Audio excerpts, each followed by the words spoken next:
Vote اج تو بعد اور قسم خدا دی کر کے آنا سنو اے ووٹ ایڈی وڈی لعنت جے جڑا اس تساں تے کفر تے ووٹ پاندے جے نا میں قسمیہ پیانا اسلام دے نام تے ووٹ منگن والا بھی کفر کردا ہے تے دین والا بھی کفر کردا ہے اسلام دے نام تے ووٹ منگن والا بھی کفر کردا ہے تے دین والا بھی کفر کردا ہے اسلام دے نام تے ووٹ منگن والا بھی کفر کردا ہے تے دین والا بھی کفر کردا ہے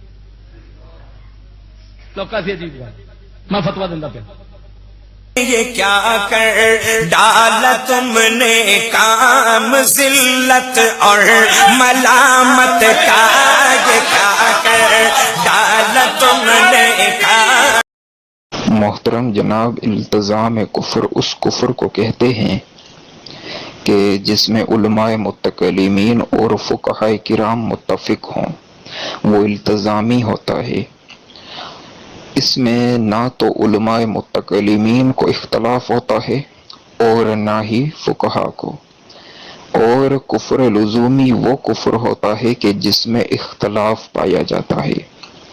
فقہا کے نزدیک تو وہ کفر ہوتا ہے، لیکن علماء متکلمین کے نزدیک وہ کفر نہیں ہوتا، اور کفر لزومی کا حکم یہ ہوتا ہے کہ اس کا ارتکاب کرنے والا کافر نہیں ہوتا۔ کفر تو ہوتا ہے لیکن بندہ کافر نہیں ہوتا۔ ہاں، احتیاطاً وہ تجدید ایمان اور تجدید نکاح کر لے تو یہ بہتر ہے، اور کفر التزامی سے بندہ کافر ہو جاتا ہے۔ تو یہ فرق ہے التزام کفر اور لزوم کفر میں۔ التزام کفر تو بہت دور کی بات ہے، ووٹ لینے اور دینے پر لزوم کفر بھی ثابت نہیں ہوتا۔ تو ملا جی کا یہ کہنا کہ ووٹ سے لزوم کفر ہے تو یہ بالکل غلط ہے۔ باقی ووٹ تو ایک گواہی ہے۔ ہاں، اگر کسی غلط کو ووٹ دیا تو یہ جھوٹی گواہی دی۔ مثلا کوئی فلاں شخص کو ووٹ دے کہ فلاں شخص حکمران بننے کا اہل ہے، وہ بندہ درست ہے۔ اگر وہ حکمران بننے کا اہل نہیں اور نہ ہی بندہ درست ہے تو یہ جھوٹی گواہی ہے، اور اس پر شرعی حکم یہی ہے کہ اس نے جھوٹی گواہی دی تو جھوٹی گواہی دینا گناہ ہے، اس پر کفر تھوڑی لازم آتا ہے۔ تو ملا جی کا یہ استدلال کرنا، قیاس کرنا ہی غلط ہے۔ اور صحابہ کرام نے بھی حضرت عثمان رضی اللہ تعالی عنہ کو ووٹ کے ذریعے ہی منتخب کیا، اور حضرت عمر فاروق رضی اللہ تعالی عنہ نے صحابہ کی کمیٹی بنائی تھی، تو وہ صحابہ نے حضرت عثمان کو منتخب کیا، تو یہ فیصلہ بھی ایک طرح سے ووٹ ہی کے ذریعے سے ہوا تھا۔ تو یہ بھی ایک ووٹ ہی کی صورت ہے۔ اور اس وقت 6-7 صحابہ کرام نے پرچی نہیں ڈالی لیکن رائے دی، یعنی ووٹ دیا، اور پھر حضرت عبد الرحمن نے حضرت عثمان کو منتخب کیا۔ جب صحابہ کرام سے یہ معاملہ ثابت ہوتا ہے تو پھر اعتراض کیسا؟ پھر کہتے ہیں کہ جی وہ صحابہ تو متقی پرہیزگار تھے، یہاں پر تو ہر کوئی ووٹ دیتا ہے، تو یہ حق کس نے دیا؟ تو جناب عالی، یہی بات آپ عدالت میں کریں اور وہاں یہ مسئلہ پیش کریں کہ زانی یا شرابی ووٹ نہ دے، پھر جو عدالت کا فیصلہ ہوا قانوناً اس کو تسلیم کرنا ہوگا۔ تو ہر کسی کو دنیاوی لحاظ سے یہ حق حاصل ہے، تو یہ دنیاوی معاملہ ہے۔ جب یہ بات ثابت ہو گئی کہ حضرت عثمان کو ووٹ ہی کے ذریعے منتخب کیا گیا تو پھر اس میں اعتراض کیسا؟ گزارش یہ ہے کہ عقلی دلیل پر کسی کو کافر ٹھہرایا جانا یقیناً یہ شریعت مطالعہ کے مزاج کے متضاد بات ہے۔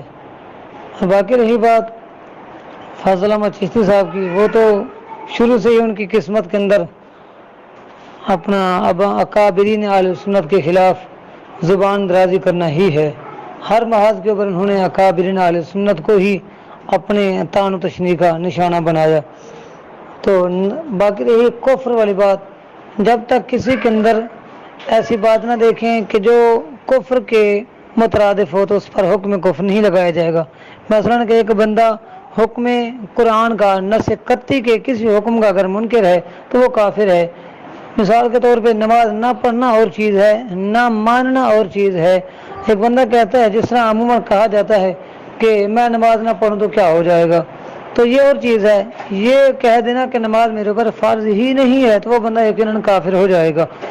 تو باقی رہی عقلی بات، تو دیکھیں قرآن مجید کے اندر آیا ہے کہ اللہ کریم نے فرمایا وَلَا تَمْشِي فِي الْأَرْضِ مَرَحًا، زمین کے اوپر اکڑ کے نہ چلو، إِنَّكَ لَن تَخْرِقَ الْأَرْضَ وَلَن تَبْلُغَ الْجِبَالَ طُولًا۔ تو جب طواف کعبہ کیا جاتا ہے یا صفا مروہ کے درمیان دوڑا جاتا ہے تو حکم کیا ہے کہ نبی علیہ السلام نے صحابہ کرام کو بھی جب فتح مکہ سے پہلے صحابہ کرام علیہ رضوان جب سعی کرتے تھے صفا مروہ کے درمیان تو صحابہ کرام علیہ رضوان فاقہ کشی کی وجہ سے، غربت اور تنگ دستی کی وجہ سے کمزور پڑ جاتے تھے، جسم مبارک پیلے پڑ جاتے تھے۔ تو جب آہستہ آہستہ دوڑتے تھے تو نبی علیہ السلام نے ارشاد گرامی میں فرمایا نہ یہاں پہ شریکوں کو دکھانا ہے، یہاں پہ دشمنوں کو دکھانا ہے، وہ کیا کہیں گے کہ مسلمان کمزور پڑ گئے ہیں، ابھی سے 313 ہیں اور ابھی سے کمزور ہو گئے ہیں۔ فرمایا سینہ تان کے چلو تاکہ دشمن کو پتہ چلے محمد عربی کے نوکر جو ہے نا اب بھی میدان کے اندر آ کے 313 اپنی تعداد کو نہیں دیکھتے بلکہ اپنی جذبات کا اظہار کرتے ہیں۔ تو دیکھیں قرآن مجید کے اندر روکا گیا ہے کہ اکڑ کے زمین کے اوپر نہ چلو، لیکن وہاں پہ حکم ہے کہ اکڑ کے چلو، سینہ تان کے چلو، سر اٹھا کے چلے تاکہ دشمن کو پتہ چلے تمہاری اوقات اور تمہاری مبارک استطاعت اور تمہاری بہادری اور جرأت کا۔ تو اپنا عقلی دلیل کے اوپر کسی کو کافر ٹھہرایا جانا یقیناً یہ غلط بات ہے۔ جب تک کہ کوئی بندہ نص قطعی کا منکر نہ ہو تو اس پر حکم کفر نہیں لگایا جائے گا۔ باقی رہی فضل احمد چشتی، تو بس دعا کریں کہ اللہ کریم ان کا خاتمہ بالخیر فرما دے، ورنہ یہ تو کسی کو نہیں چھوڑتے۔ حضور سیدی وزار زمان سید احمد سی شاہ صاحب کاظمی رحمۃ اللہ تعالی علیہ کے بارے میں جو اس بندے نے بکواسات کی وہ میں نے اپنے ان کانوں سے خود سنی ہے، اور پھر پتہ نہیں کن کن بزرگوں کے بارے میں یہ اپنی زبان درازی کرتا ہے۔ اللہ اس کا خاتمہ اچھا کرے، ہم دعا کرتے ہیں۔ زندگی تو جیسے ہی گزار رہا ہے، میرا اللہ موت کے وقت کلمہ طیبہ سعادت کی سعادت نصیب فرمائے، خاتمہ بالخیر ہو جائے۔ مہربانی، السلام علیکم ورحمۃ اللہ۔